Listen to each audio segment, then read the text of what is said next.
Good, um, good morning. It's coming to noon.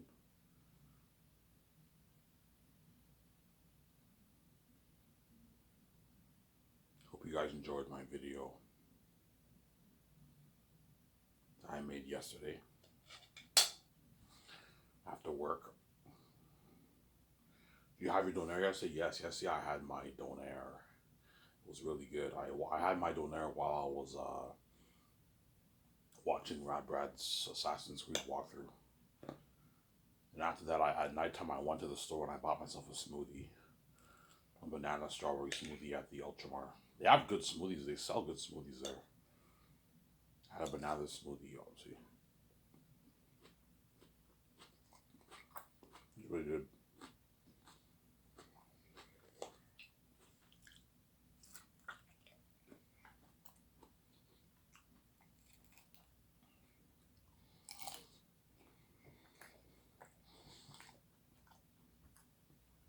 What do you eat today, Ivan? I'm going to eat salad and chicken today.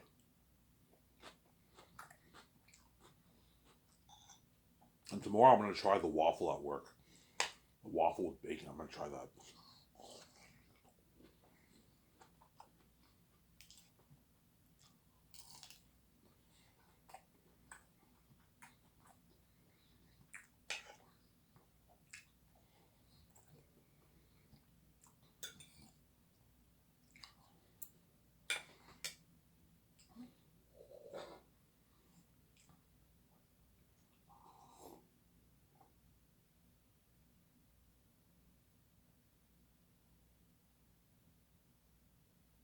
I'm off today, so I'm happy. I've been working all week. I'm tired. Boss gave me 2 weeks, 2 days off this week. This week, he gave me 3 days off this week, which is nice. Problem, I was tired. He gave me Tuesday off and he gave me Thursday off. Obviously,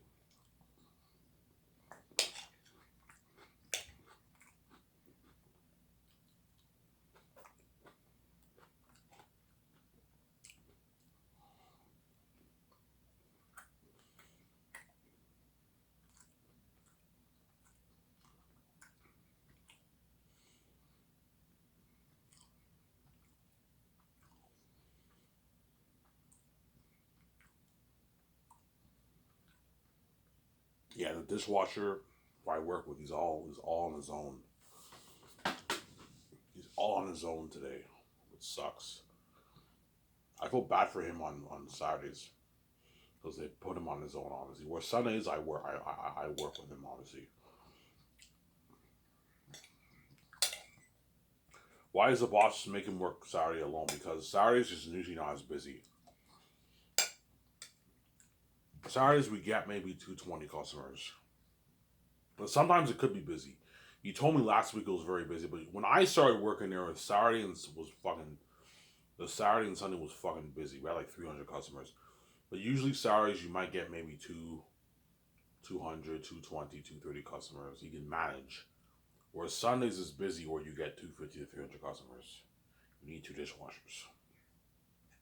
Same time, the boss knows I need a break, obviously. I can't work 6 days a week, man. I told him that. I'm like, hey, because one time he made me work 6 days, and I let him know, I'm like, look, man, I can't work 6 days a week. I don't care if I make $1,000. I can't do it, sir.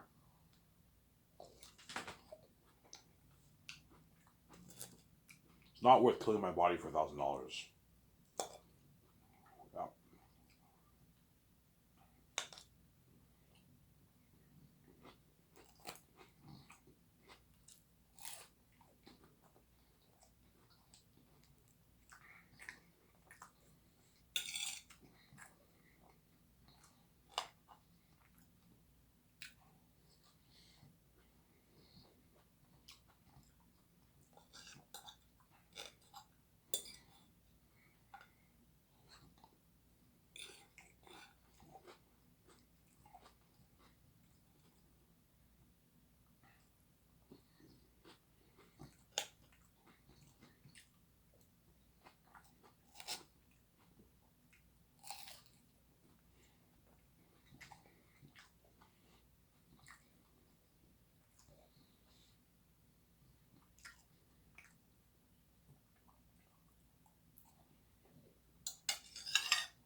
Samsara?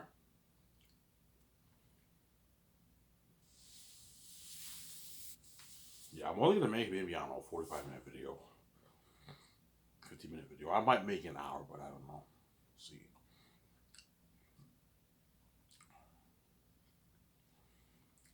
So today I'm gonna eat my chicken salad for lunch, for supper, and for lunch and supper. I already ate my breakfast. I had sausages, onions, tomatoes, and eggs.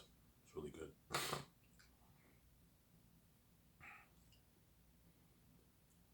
Obviously. Now after this, I'm gonna watch some Rod Brad. I'm enjoying his Mirage walkthrough a lot. It's really good. Yeah. Ivan, what's your favorite Assassin's Creed game? The first two are my favorite. And most people agree. I remember Rad Brad said on his YouTube channel, yeah, most people like 1 and 2. Yeah, I was right, obviously. 1 and 2 are the best ones, man. I like the first one with Altair. I like the second one with Ezio, the story of Ezio. When you think Assassin's Creed fell off the map, don't hate me, Rad Brad. I think Assassin's Creed fell off the map the moment they finished the Ezio story. They came out with some good games. They only came out with maybe 2 good games, man. 2 really good ones, and the other ones were mediocre at best. So I remember the Black Flag walkthrough. The Black Flag, the pirate one, that was really good. That was one that's up there for me. But I still enjoy 1 and 2 more. 1 and 2 more than the pirate one. But the pirate one, Rabbi played like 10 years ago. I remember that. That was really, really good. That was a really good Assassin's Creed. And Odyssey I enjoyed quite a bit too, but I enjoyed the pirate one more than Odyssey. Odyssey was pretty good, but I didn't like it as much as the pirate one. But at the end of the day, my favorite two, the best of the series, is Assassin's Creed 1 and 2 are my favorite. And that's why Rabbi said I hope they do a remake of that. Yes, it'd be nice to do a remake, because those games came out on PS3, man. Xbox 360, PS3. Samsara. Which one do you like better, Ivan? 2 or 1? Um, it's weird. I'd say like 1. One I One I enjoyed the more the like the only thing I like better about 1 is like the world building. I like the whole story with Altair, and you have the templates and all that stuff. That I like better about 1. The world building, but 2 was a better story, and it was a more fun game to play. Sometimes with the story of Ezio. He has a family. His family all dies. He gets revenge on his family, and they Assassin's Creed, they played like what?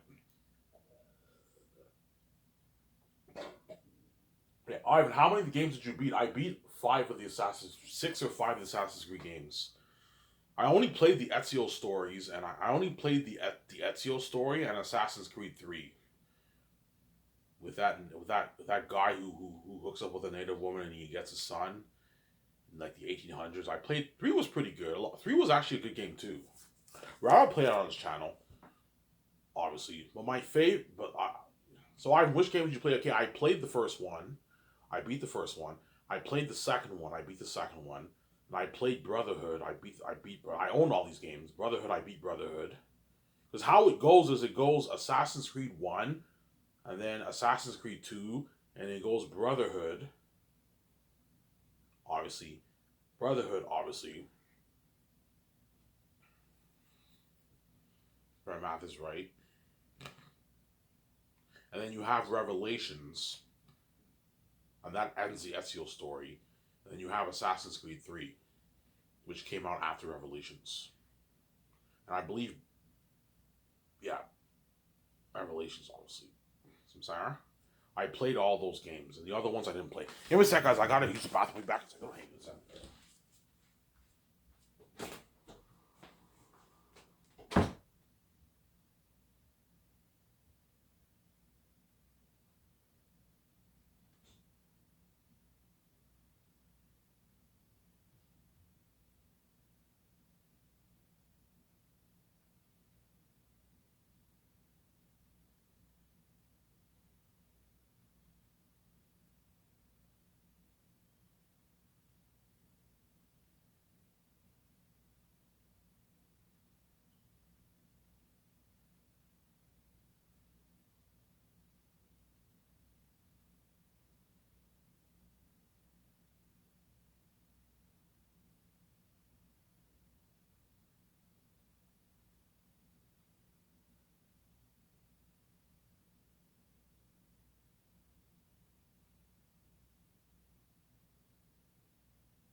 So those are the 5 Assassin's Creed games that I beat.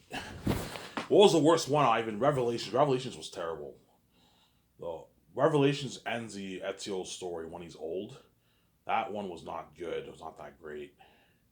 Whereas all the other ones, the Brotherhood I liked. That was a good game, as well as Assassin's Creed 3. That was good too. But the first two are my favorite. Obviously. What's your second favorite after that, Ivan? Uh, Third favorite. My favorite's the second one, and a close second is the first.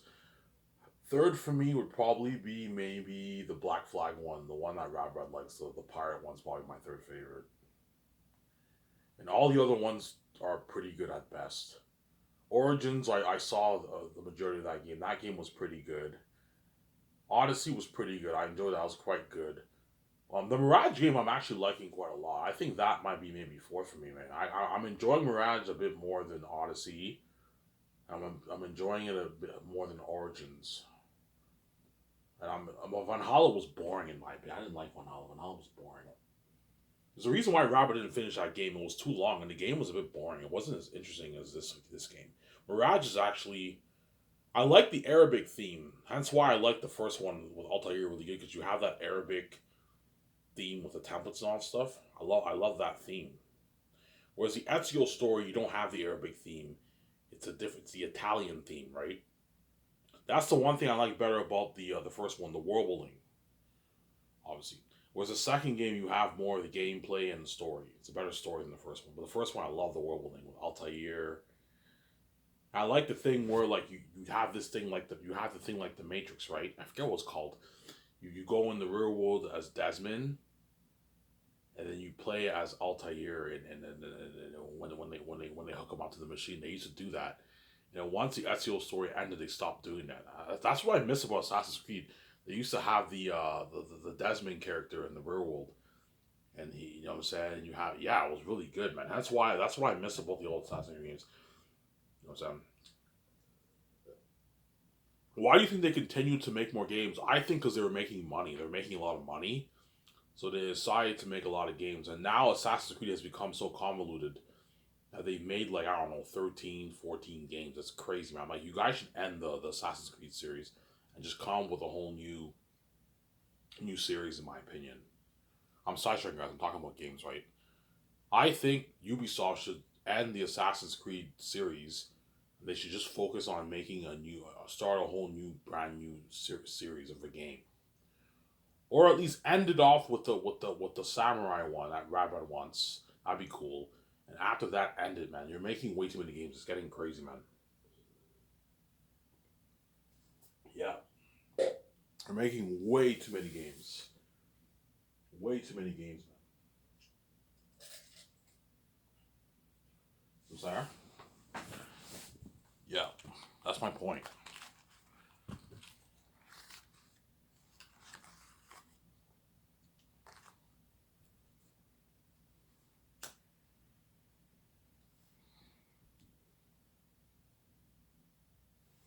I don't know if Robert agrees with me, but I think what I think I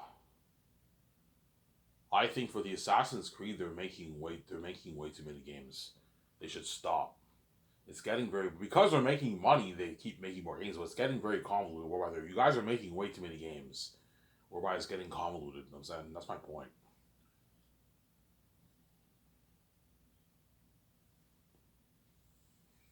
Yeah,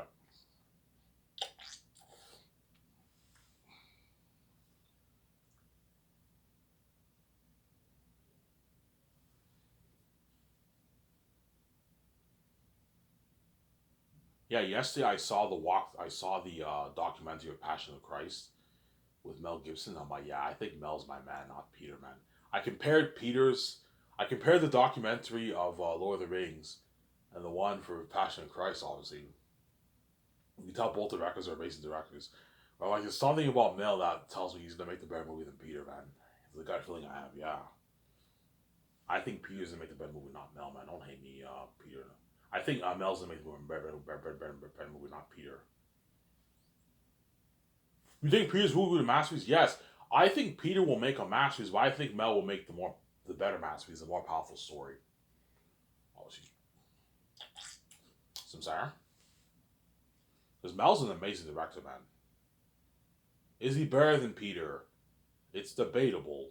But you can argue Mel is a better director than Peter Jackson, to be honest.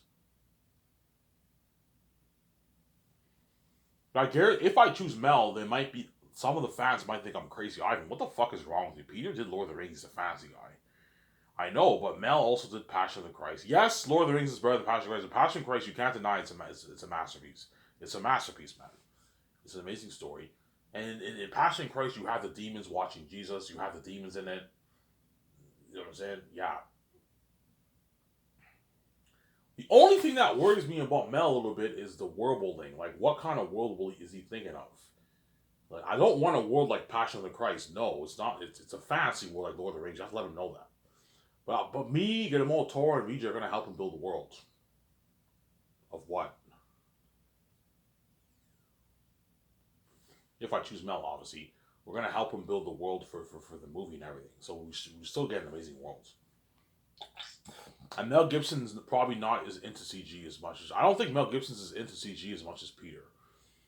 Honestly. But I'll tell Mel, look, man, even though I want my world to look pretty natural, I want to pour $100 million. Yeah, I see what you're saying. Yeah, I want to pour $100 million towards vision effects. That way the world looks amazing. As if your world looks too natural, like Passion of Christ, the movie won't be as good. I want it looking amazing like Lord of the Rings, but it also looks natural like this picture. You show him the picture, that way he knows. Sarah?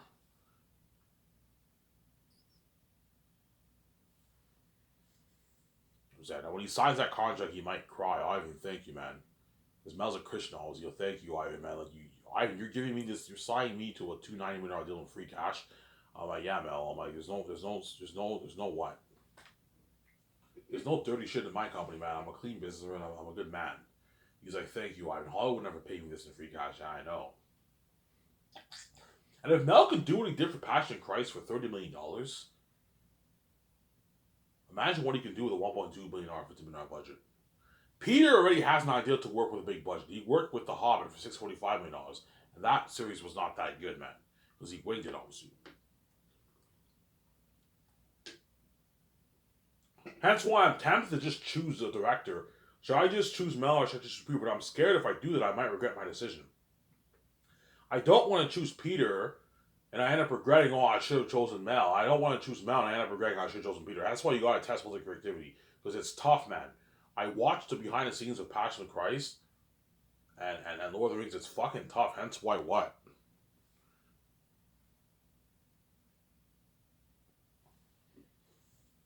That doesn't agree. But somebody tells me I'm going to go for Mel. Somebody tells me VJ, and George are going to go for Mel. VJ's like, yeah, I like Mel too. He's a class act guy. He's a Christian too. He's a Christian. Peter's not a Christian. Peter's a secular guy. Mel Gibson's a Christian.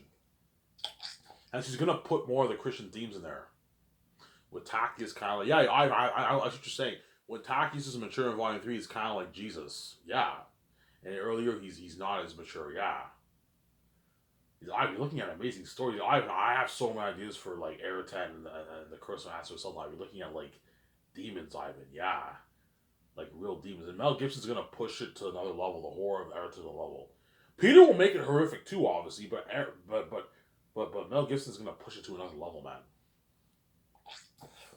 So I'm saying, well, I'm not paying him as much because he's not as big as Peter. So I'm saying, yeah, you could pay a bit more if you want. You could pay Mel $250 million royalties if you want.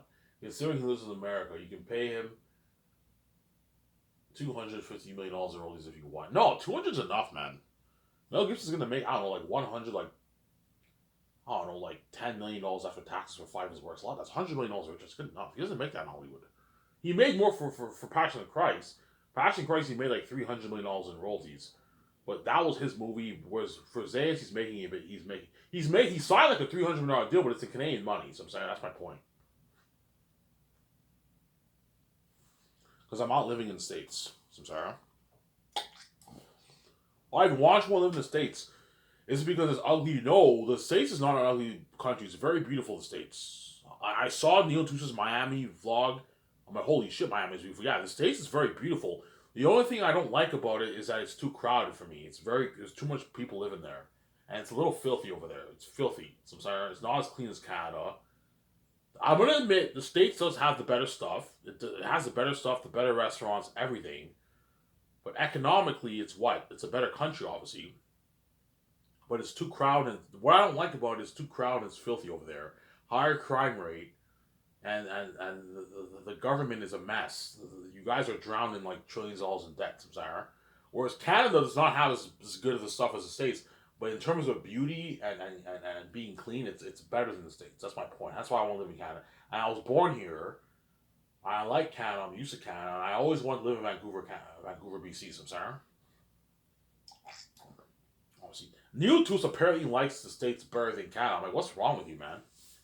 He wants to get out of Vancouver and like, yeah, I love to live in Miami. You know what I'm saying? Over Vancouver. That's what he said. Yeah, Miami's beautiful, but it's not as beautiful as Vancouver and Neil Tooth. You know, Vancouver is ranked like top 25 most beautiful cities in the world. Well, Miami probably has better stuff than Vancouver because the States has better stuff than Canada, obviously. But Canada still has good stuff, good restaurants here, and it's cleaner up here. And I want to get paid in my Canadian money. I'm already signed up with Scotiabank. I don't want to go to the States and go through all these annoying documents. I'm already a Canadian citizen. Everything's easy for me. I get paid in my Canadian money when I collect out my $9.5 billion royalty check for my books. I'm sorry. Yeah,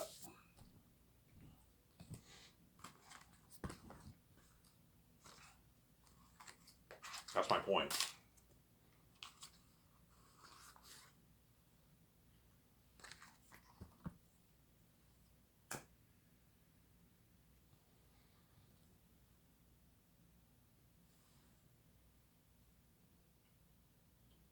Yeah, Mel will be older though. Mel's 66 now. So if I start Sky Source in like 2020, I don't know, 2029, that's like 7 years from now. He'll be like in his mid 70s. He'll be older, Mel Gibson, when he directs. He'll be like 76, man, 75. He's still young. He'll be like 70. He's still good enough. He'll be like his mid 70s when he directs Zanus, Mel Gibson. He'll be older. I'm like, Mel, are you fine? Yeah, I'm fine. I'm fine. 75, it's only when you hit your 80s you're done. But when you're in your mid 70s, you're still fine. Steven Spielberg is still directing movies. He's fine, obviously. Yeah. Whereas Peter will be like in his early 70s, maybe about 70 years old. 69 around there when he directs. But Mel Gibson's in better shape than Peter. He actually works out and everything. Peter doesn't work out. He's fat and bloated. Whereas Mel Gibson actually works out and everything. Sarah. But both those directors will be older. That's my point, obviously.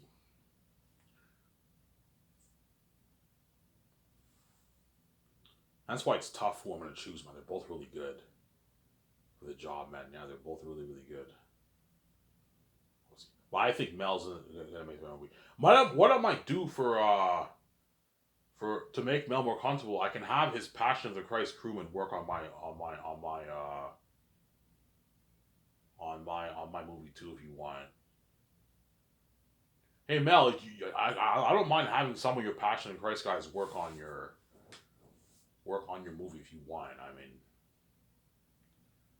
like I might perhaps have maybe the editor for Passion of Christ. You can have him work on Zanus instead of the Lord of the Rings one if you want.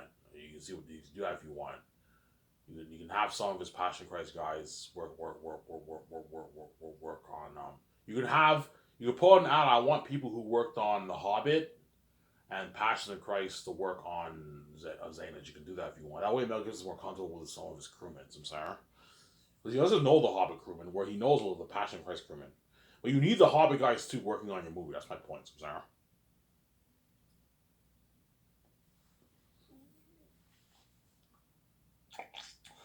That's my point, Sarah. Yeah.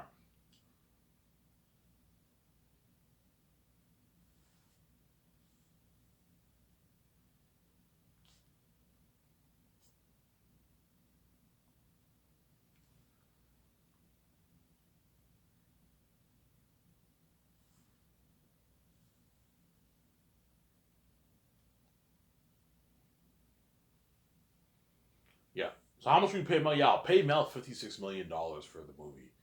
So you get your 10 mil bonus for 3 years of pre-production. Mel, it's a good deal for him. and you get a rich $40 million for like a year of shooting. It's a good paycheck for him, and he gets, or you can pay him his full 46 million if you want. Mel, do you prefer to get paid $40 million? Don't hate Peter. I'm saying, do you prefer to get paid $40 million for like I don't know a year's worth of shooting, or do you want to get your full 40? I just pay me the full 40. Okay, fine. I'll pay you the $46 million, and that's for 1 year of shooting. It's a lot of work, obviously. And then fourth year is what is production. Fifth of, and after then, once the movie gets released, once the merch gets released, Mel Gibson gets his rich $35 million. It's a good deal for him for the merch. And then when the movie gets released, he gets his massive $200 million royalty check. I'm sorry, big check for him, obviously. Like, thank you, Ivan. Like, man, I don't even make this all. Yeah, it's a good paycheck for you, obviously. Whereas Peter, I'm paying him more because he's bigger than Mel. He's a billionaire. Mel's not a billionaire. Mel's worth like 400, like I don't know, $30 million.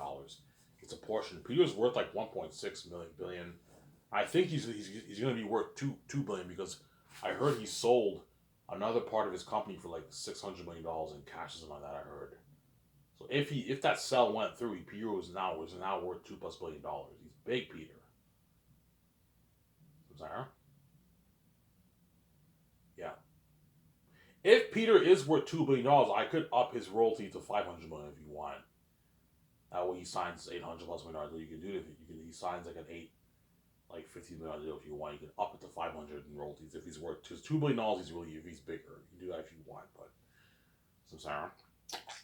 The $425 is my deal for Peter. 425 and $200 million for Mel. So Mel's making half of what Peter's making. Pretty much. Sorry, for the royalty check he's making half, but for the total contract he's making a portion of what Peter, like a quarter of what Peter's making, Mel Gibson. Like less than a quarter. Peter's making 400, but Peter lives in New Zealand a lot, whereas Mel lives in America, so you have the rate difference, obviously, so it's a back comparison.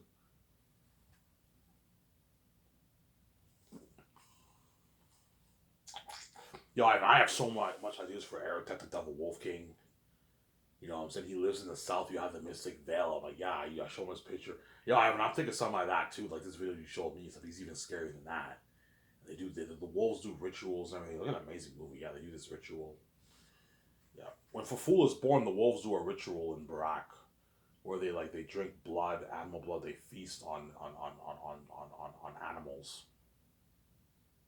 Obviously, when you read the book, I said Eretat and the wolves eat raw meat. They also feast on human flesh, man, like the orcs in the Return of the King. Yeah, they feast on human flesh. They're cursed beings. That's why Mel's gonna push it to another level. Peter will make an amazing movie too, but I don't know. I might end up choosing Peter. We'll see what happens. But somebody tells me I'm gonna go for Mel, man. I think Mel's my guy, not Peter. Don't hate Peter. You know what I'm saying? I like talking about Peter more because he's more interesting, obviously, because he's greedy. But somebody else, I'm gonna go for Mel Gibson, not Peter, man. It's tough.